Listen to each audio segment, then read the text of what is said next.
Hello and welcome to Rough Diamond, our low production 3-minute video update for pension trustees and employers on what the pensions industry is talking about at the moment.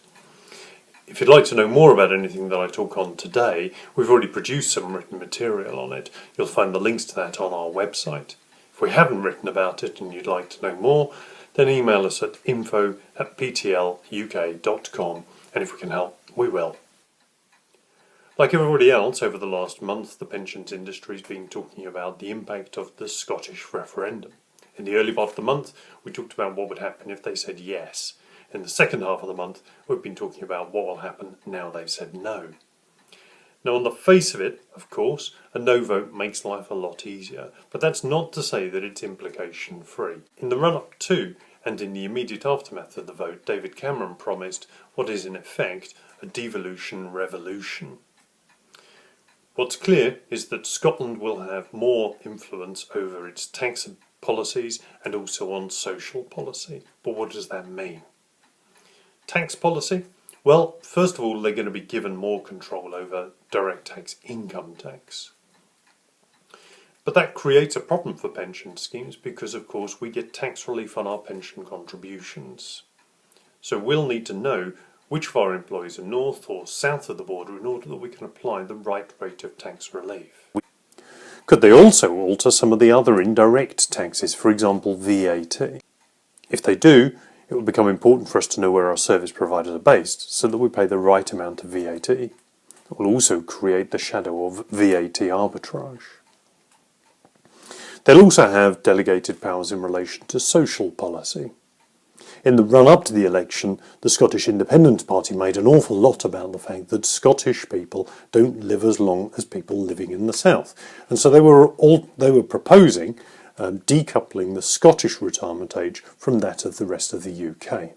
Could they still follow that agenda? Could they change pension laws per se, so that they've got a completely different pension system? And that isn't the extent of the problem. The devolution revolution, while applying to Scotland, isn't limited to Scotland. He's promised more powers for Wales, more powers for Northern Ireland, and more powers around what's left of England. Could we end up in a situation where we've got a pension system north of the border, a different pension system in Northern Ireland, a third pension system in Wales, and potentially different pension systems in different regions of England? This creates a very significant risk and would create a very significant problem. But even that's not the extent of it either. David Cameron is committed to passing this devolution revolution through the parliamentary system in time for the next election in May next year. It's going to take a huge amount of parliamentary time in order to debate the issues so that a settled position can be found. That time is time that they can't then spend elsewhere on other legislation.